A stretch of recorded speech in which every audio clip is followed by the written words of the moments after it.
Good morning, students. We are studying chapter microbes in human welfare. In our previous classes, we studied about the various diseases which are caused by various microorganisms, and then we studied that how can we get rid of all these diseases or how can we prevent these diseases.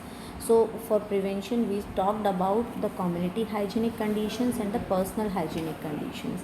And इसके अलावा we talked about the various vectors जिनको हम जो है breed होने से रोक सकते हैं and the diseases can be avoided. Now various biological advancements have been done in science and these advancements have helped the human beings to deal with the infectious diseases such as vaccines and immunization programs. Now all of you are familiar with the vaccine and immunization. Vaccines means the deadly or the weakened microorganisms when they are introduced into the body of the living organism. तो वहाँ पर जो है उनका introduction जो है वो vaccination है एंड इस तरह से जो है डिफरेंट डिजीज़ के लिए डिफरेंट जो है वैक्सीन्स अवेलेबल हैं. तो उनके लिए जो है उनको वैक्सीन्स देने के जो प्रोग्राम्स गवर्नमेंट जो है वो एनहांस करती है, इन्हें हम इम्यूनाइजेशन प्रोग्राम्स कहते हैं. इम्यूनाइजेशन प्रोग्राम्स जो हैं वो इम्यूनिटी को इंक्रीज़ करने में हेल्प करते हैं और स्पेशली फाइट करने में हेल्प करते हैं. किस तरह की disease, for example small pox है या फिर डिप्थेरिया है, पोलियो है, एट्सेट्रा. तो इस तरह की बहुत सारी डिजीज़ के लिए जो है vaccines are available in the hospitals. And biotechnology जो है ये भी एक फील्ड है जो कि डील करती है कि किस तरह से हम इस तरह की वैक्सीन्स बनाएं जो सेफ़र भी हों और जो है उनका जो है कोई साइड इफ़ेक्ट ना होते हुए वो डिजीज़ को इरेडिकेट यानी रिमूव करने में भी हेल्प करें. तो बायोटेक्नोलॉजी की हेल्प से जो है more and more antibiotics and more drugs जो हैं वो क्या हो रही हैं, उनकी डिस्कवरी हो रही है सो दैट इन्फेक्शियस डिजीज़ में be treated. Now our next topic is immunity. Now what is immunity? Immunity is the ability to fight against diseases. अगर हम बात करें हर कोई लिविंग ऑर्गेनिज्म जो है वो अपनी डेली लाइफ में it comes in the contact of various micro organisms and these micro organisms में भी लीथल, ये डेंजरस भी हो सकते हैं. और जो है आपने देखा होगा कि कुछ लोग जो हैं बहुत जल्दी ही माइक्रो ऑर्गेनिजम्स के कांटेक्ट में आते के साथ वो बीमार हो जाते हैं, जबकि जो कुछ और जो ह्यूमन बींग्स हैं या कुछ जो हैं वो जल्दी से बीमार नहीं होते. It is because of the immunity. Immunity जो है वो हर एक ऑर्गेनिज्म के अंदर प्रेजेंट होती है जो कि उसको डिजीज़ से फाइट करने में हेल्प करती है. So this ability of the host means वो जो ऑर्गेनिज्म जिसको डिजीज़ होने वाली है उसका टू फाइट, किससे फाइट करना है, डिजीज़ कॉजिंग ऑर्गेनिजम्स से, और इसे हम क्या बोलेंगे, इम्यूनिटी. इम्यूनिटी जो है it is of two types, innate immunity and acquired immunity. अब देखिए बेटा, हमारी जो बॉडी है उसके अंदर बहुत ज़्यादा कैपेबिलिटी होती है कि वो अपने आप ही फॉरेन एजेंट्स यानी माइक्रो ऑर्गेनिजम्स से क्या कर सके, फाइट कर सके. तो इस माइक्रो ऑर्गेनिजम्स से फाइट करने की एबिलिटी को हमने क्या बोला, इम्यूनिटी. अब हमने इम्यूनिटी के टाइप्स की बात की तो टू टाइप्स ऑफ इम्यूनिटी है, एक innate immunity and second is acquired immunity. अब what is the meaning of innate? Innate होती है जो कि हमें बर्थ के टाइम ही हमारी बॉडी में जो प्रेजेंट होती है that is called as innate immunity, जो बर्थ के टाइम ही हमारी बॉडी में प्रेजेंट है.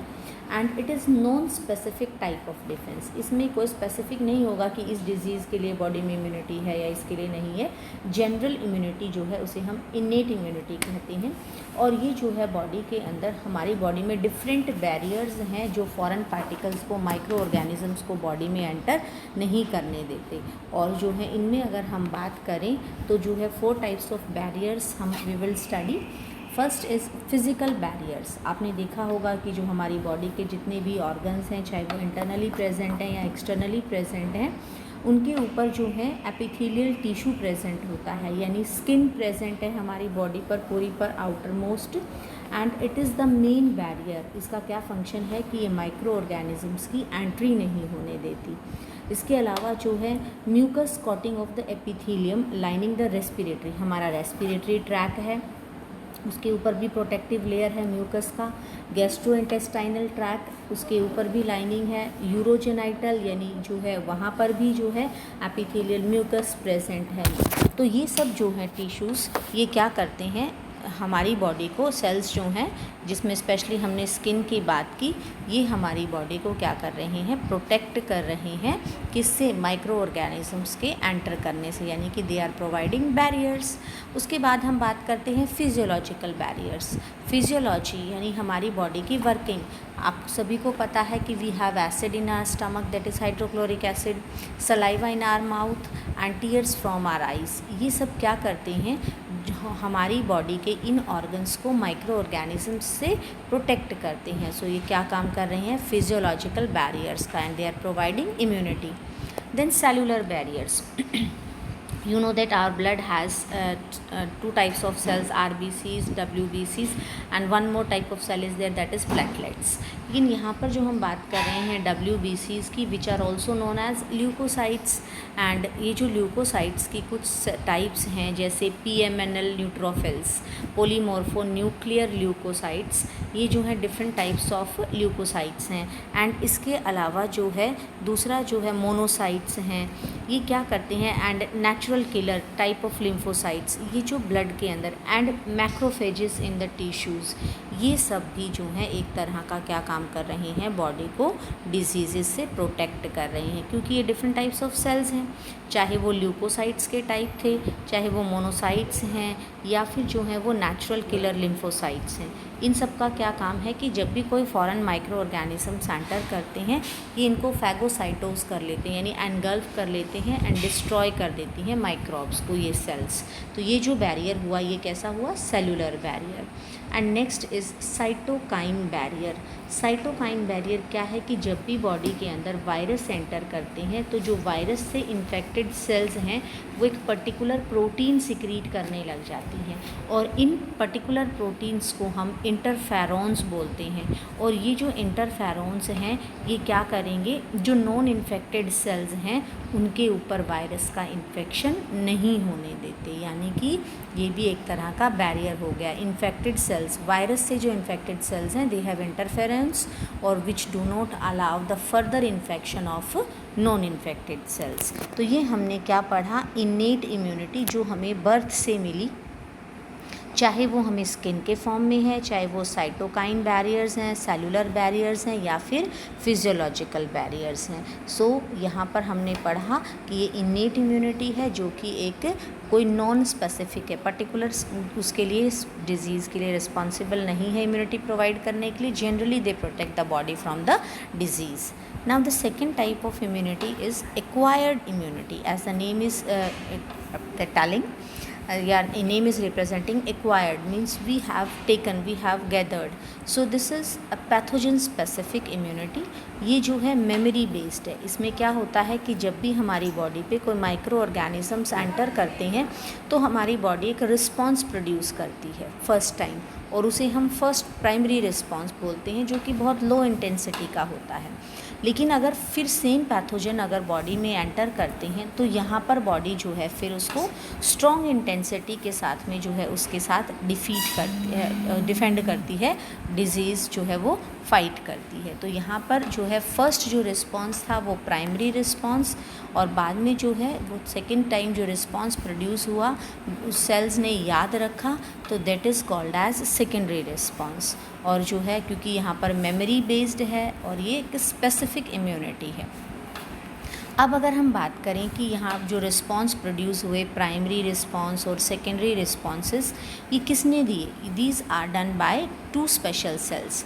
और ये दो स्पेशल सेल्स कौन सी हैं, लिम्फोसाइट्स हैं हमारे WBCs, और ये जो लिम्फोसाइट्स हैं ये B lymphocytes and T lymphocytes हैं। जो B लिम्फोसाइट्स हैं ये क्या करते हैं, एक पर्टिकुलर प्रोटीन प्रोड्यूस करते हैं जब भी कोई पैथोजन एंटर करता है बॉडी में, ब्लड में, और उसके साथ फाइट करते हैं। जो T लिम्फोसाइट्स हैं ये खुद प्रोटीन्स प्रोड्यूस नहीं करते, they do not secrete any antibodies, लेकिन किसकी हेल्प करते हैं, B सेल्स की हेल्प करते हैं।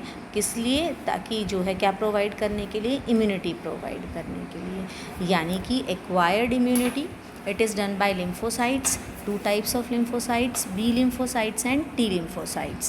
B are producing antibodies and T are also helping B cells to produce antibodies. अब अगर हम स्ट्रक्चर की बात करें एंटीबॉडी का, तो हर एक एंटीबॉडी के पास 4 पेप्टाइड चेन्स प्रेजेंट होती हैं।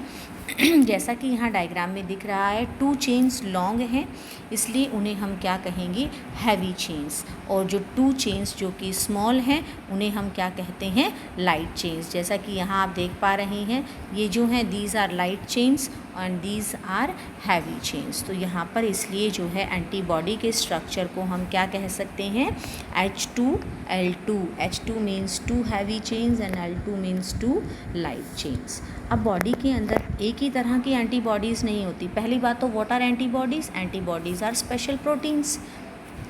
अब जो है अगर इनकी हम बात करें तो 2 तरह डिफरेंट टाइप्स ऑफ एंटीबॉडीज़ हमारी बॉडी प्रोड्यूस करती है, IgA, IgM, IgE, IgG।